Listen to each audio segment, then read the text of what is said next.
Transcribed.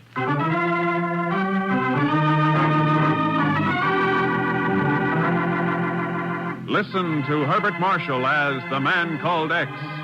Wherever there is mystery, adventure, intrigue, in all the strange and dangerous places of the world, there you will find The Man Called X.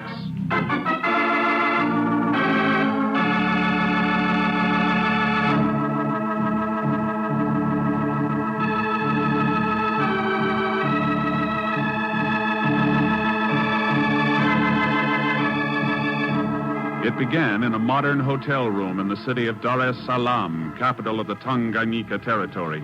And it ended deep in the primeval shadows of an African jungle when the mingled screams of beast and man put an end to the story of primitive terror.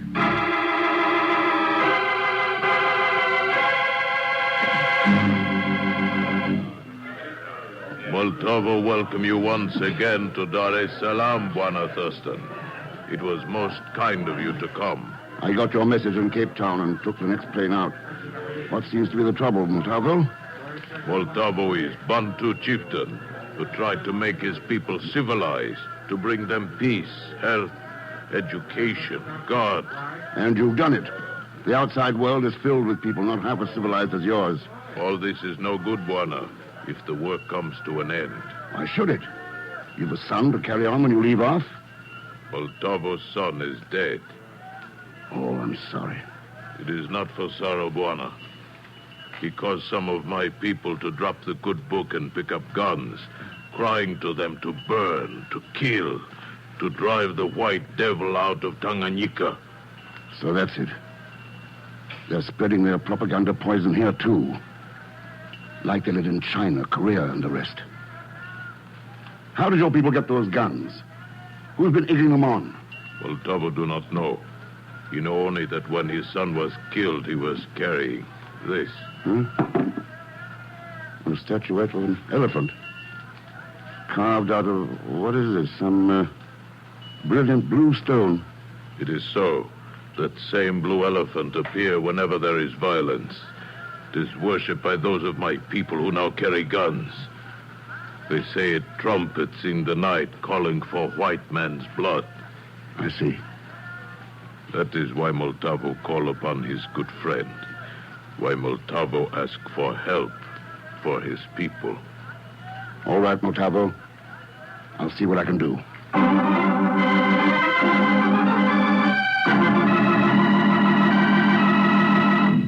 But it doesn't make sense, Ken. Wasting your time on some minor African uprising. You've got more important things to do. Chief, of all the metals vital to our defense effort, which one would you say we need the most of right now? Oh, that's easy. Cobalt. Every jet engine, every anti-tank shell needs cobalt. But what's that got to do with Tanganyika and blue elephants? The little statuette Multavo gave me is carved out of pure cobalt oxide. The finest grade of all I've ever seen. Oh, but that's impossible, Ken. There's no cobalt in Tanganyika. Or at least we don't know of any. Well, if there is cobalt here, and it's being mined, and Uncle Sam doesn't know anything about it, well, stirring up trouble with Multavo's people could make a pretty good smokescreen. Yeah. Well, Chief? Let me know how you come out, Ken.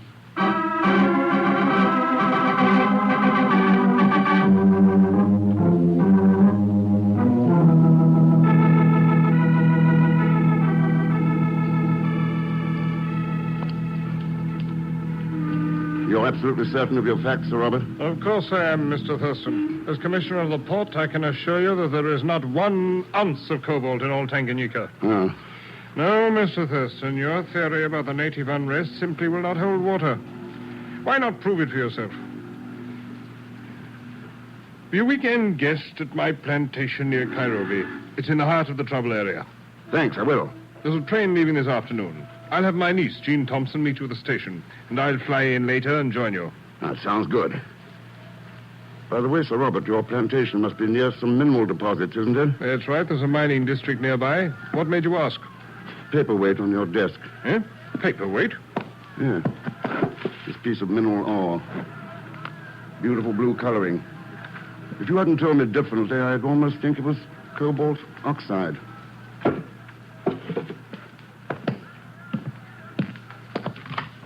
I'll see you at your plantation, Sir Robert.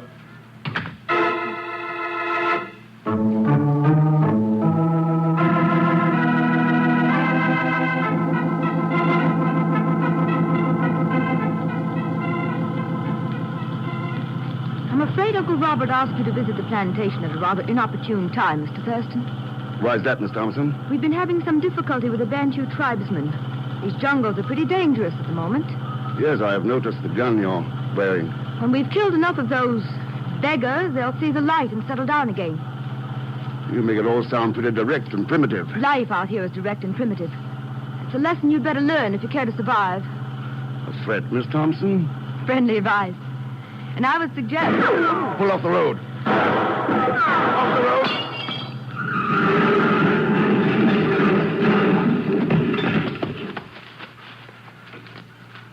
Thanks for grabbing the wheel, Ken. I'm afraid I was rather frozen with surprise for a moment. I suppose we get out of here before our trigger-happy friend checks up on the results. Yes, that might be a possibility. Listen. Yes. Coming this way. Over here. Here. This brush will keep us hidden.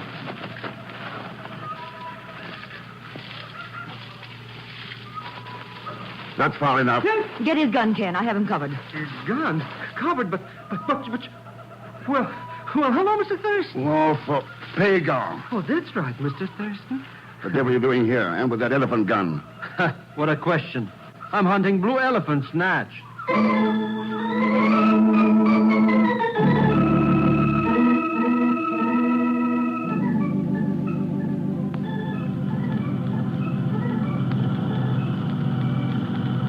That's right, Mr. Thurston. After I bumped into Motawa and told him where he could reach you, I came out here. Hunting for blue elephants.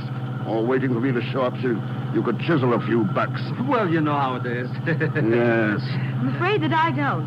Who fired those shots if you didn't? Who knows? Somebody always shooting at him. Bullets go for him like honey goes to magnets. I'll try to figure that one out later. And at least we've arrived at the plantation without any permanent damage.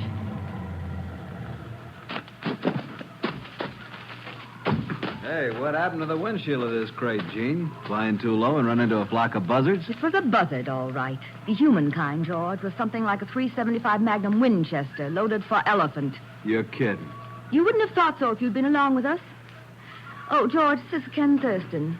Ken, George Gilmore, one of our neighbors. And I'm Mr. Piggins. Hello, Gilmore. Glad to know you, Thurston.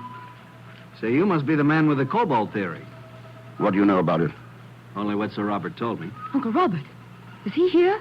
No, but he radioed in from his plane, left a message for Thurston. What was it? He said for you to hold on to your hat until he gets here. He found something that proves your theory. You were right about the cobalt oxide.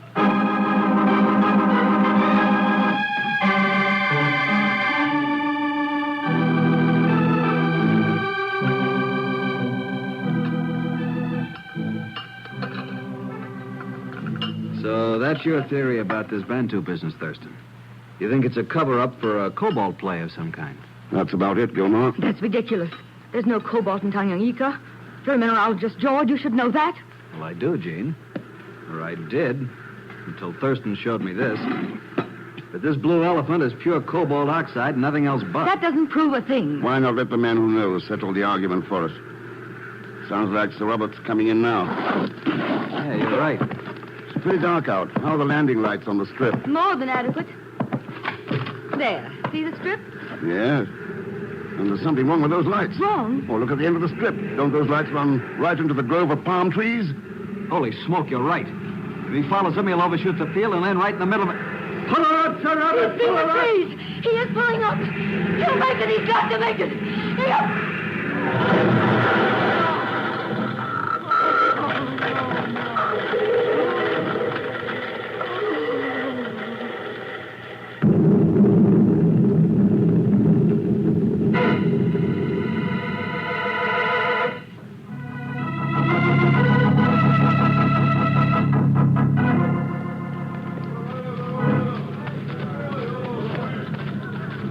That's close enough.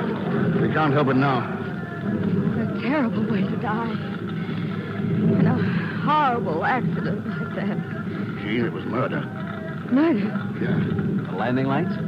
Some auxiliary lights must have been deliberately misplaced to cause that crash. But why would anyone want to do such a thing? To stop him from telling me what he'd learned about cobalt. Guessing, Thurston? I might be if it wasn't for this. Found it lying back there on the runway. Ken, that thing. Yes. Another blue elephant.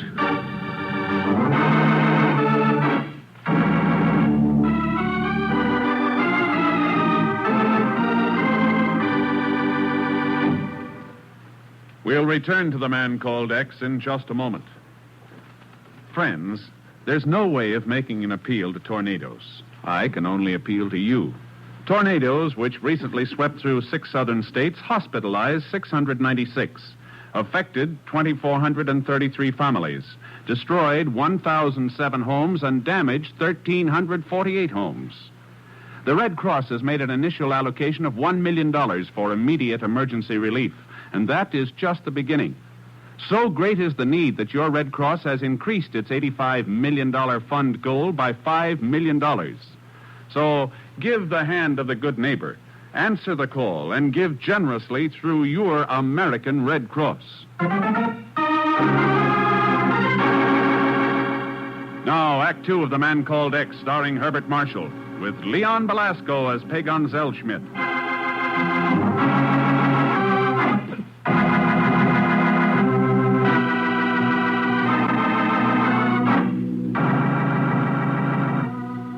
Deep in the primitive jungles of the Tanganyika territory, renegade Bantu warriors are taking up arms against the white plantation owners. And Ken Thurston believes it's a deliberate screen for some kind of illegal traffic in one of the most vital of all defense metals, cobalt. And then Sir Robert Morstan is murdered in a crash landing shortly after he'd radioed that he could prove Ken's theory. The Bantus. They killed him. They want to take these plantations away from us by force. They killed him. Cobalt had nothing to do with it. I'm afraid that cobalt elephant I found on the runway says differently, Jean. No! The Bantus murdered him. And I'll kill the ones who did it. You hear me? I'll kill them. Easy, Jean, easy. What you need right now is a good night's sleep. Sleep? After what just happened? If you were even half a man, you'd take this gun away from me and go out after those filthy killers. Please, Jean, try to calm down. A tooth for a tooth. That's the law of the jungle. Only you wouldn't know about that, would you? All you care about is grubbing in that no-good silver mine of yours. All right, Jean, all right. Now, let's get back to the house. I didn't know your business was silver mining, Gilmore. That's right. I got a little mine on the railway spur about 10 miles east of here. And I know what you're thinking. Cobalt and silver are usually found together. Well? I only wish it were true. You're getting rich instead of starving to death on the low-grade ore I'm shipping out. Buona Thurston. That you, Mutavo? Mutavo. I have things to talk about with you. I would like to... Mutavo. He's the Bantu leader. He's the one who murdered my uncle. Now it's my turn. Put down the gun, Jean. I'll kill him. You hear me? I'll kill him. Let's have it. No, give it back. I've got to kill him. I've got it. Watch it, Gilmore. I got her. Poor kid. It's no wonder after what she's been through. Yes. Can you get her back to the house? Yeah, sure. You two can talk. I'll take care of her, all right. Sorry, Montalvo. She's pretty upset. She didn't know what she was doing. I do not think so, Buona. I think White Lady tried to kill me because I know. Because you know what? She is one who gives guns to the Bantu so they can kill her own people.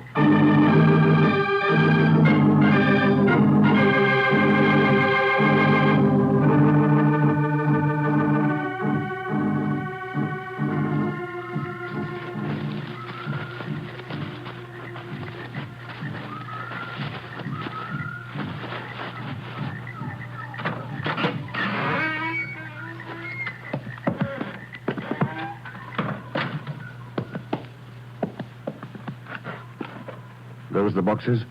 Yes, Buona. They come from Dar es Salaam on railroad today. The labels say farm machinery, addressed to Miss Jean Thompson, Morstan Plantations, Kairobi. The lid is free on this one. Rifles, grenades, submachine guns. It is so. The white lady bring guns to my people.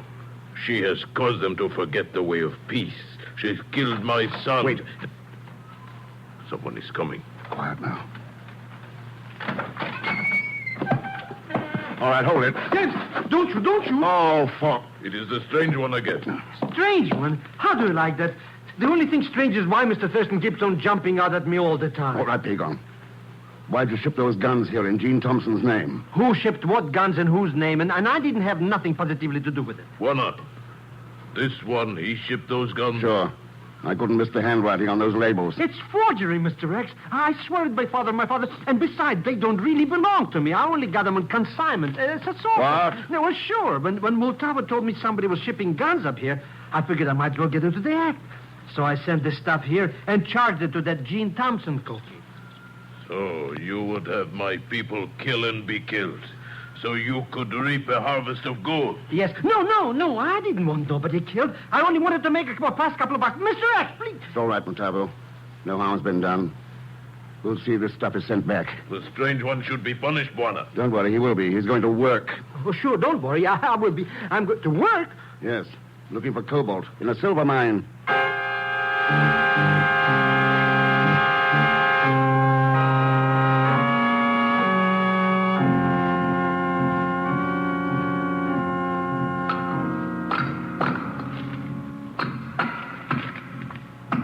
How much longer do we have to stay down here, Mr. X? That George Gilmer could shoot us for trespassing on private mines or something. Take it easy, Pago. We're not doing any damage. But we've been down here a couple of hours already. What are you looking for anyways? Oh, not what I've been finding. What's that? Low-grade silver ore, just what Gilmore said he'd been shipping out of here. Come on. Hey, you're going the wrong way. An old-fashioned abandoned shaft back this way. I wanted to take one last look at it before we... Watch it!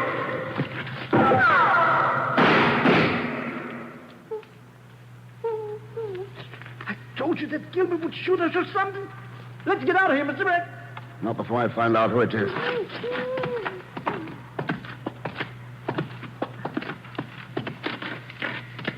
All right, Pagon.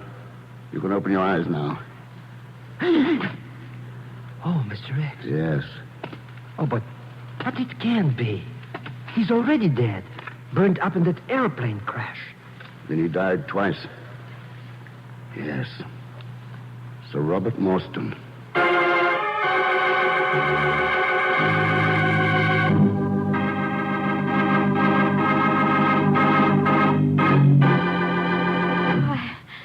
I'm sorry, Ken, but I just don't grasp it. How could my uncle be dead in George's mine when we saw him die in that plane crash? Simple, Gene. He wasn't in that plane. You think his pilot flew it in here alone? After dropping Sir Robert off at my silver mine? It's the only explanation that makes sense. But why should Uncle Robert want to visit George's mine at that hour? Well, that's pretty obvious. He was looking for proof to bolster Thurston's cobalt theory. Apparently, they both suspected I was mining this stuff. Then why did you kill him, Ken? Sir Robert had been dead at least an hour before we found him. Someone else fired those shots in the mine. Any idea who it was? I found a gun beside the body. This one. Recognize it, Jean? Well, of course. It's mine. But I didn't kill my uncle or fire any shots at you. I swear I can. Maybe the authorities at Dar es Salaam will believe you. The authorities? There's a train leaving in an hour. I think you'd better be aboard.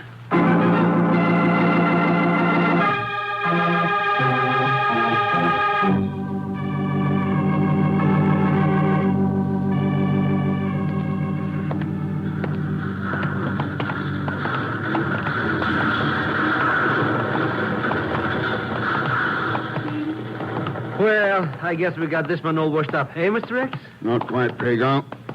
But you already turned over the Gene Thompson to the Flatfoots. What else is there to worry about? A little matter of cobalt. Huh? Here's the ship. The Abdul Akbar. So it's a ship. So what? So she's taking on a load of silver ore. Look up there. Hey, look at that. That railroad car's filled with rocks. And it's tipping over us. It's supposed to tip like that. It is? Hey, that's right. That guy pulled the thingamajig and the whole thing tips over. Yes. and the ore rolls down that metal chute into the ship's hold.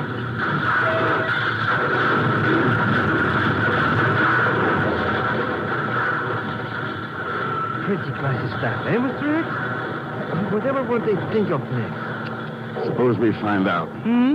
By paying a little visit to the hold of the Abdul Akbar.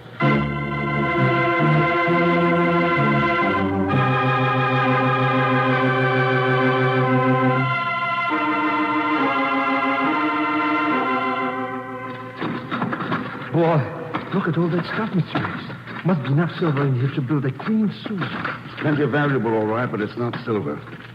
Cobalt oxide. But you said they were unloading silver ore. That's the way they cleared those ore cars for export, yes. And there was silver ore on the top layer of those cars, but all the rest of the load was cobalt oxide. That's how they've been getting it out of Tanganyika, shipping it behind the Iron Curtain. And to think that sweet little sugar plum Jean Thompson was behind all that. She didn't have anything to do with it. She didn't? But you tossed her in the clink. That was a cover-up to give us time to get the goods on the one really responsible. And it worked. Didn't it, Gilmore? Gilmore? Not quite, Thurston. You won't live long enough to prove anything. Get out of there! Get out! No! Don't dump that car! Get that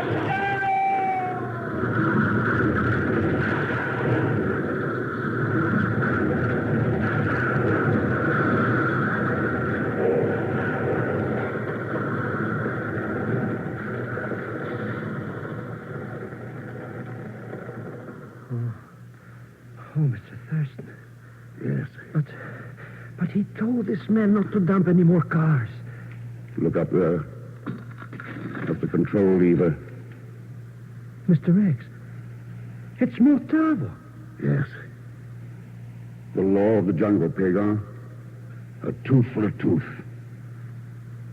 But when you come right down to it, take a look at Gilmore and then a look at Motavo and...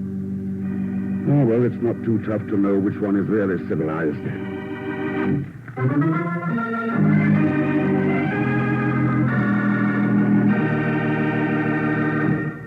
And now, here's our star, Mr. Herbert Marshall. Thanks for being with us. And my thanks to Lorene Tuttle, Will Wright, Dan O'Herlihy, Paul Fries, and Harry Bartell. Next week, a maverick steer, a bottle of germ culture, and a sultry brunette plunged Ken Thurston into a situation that can mean only one thing. Death. That might mean death for you. And for once, there'll be help from Pagon Zellschmidt, alias Leon Belasco. So join us, won't you, when next I return as the Man Called X. Good night.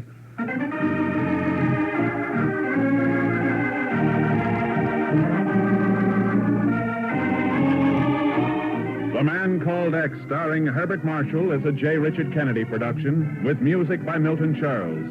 Tonight's transcribed story was written by Sidney Marshall. This program is directed by Jack Johnstone. All characters and incidents on this program are fictitious, and any resemblance to actual characters or incidents is purely coincidental. And now, until next week, same time and station, this is Hal Gibney saying good night for The Man Called X.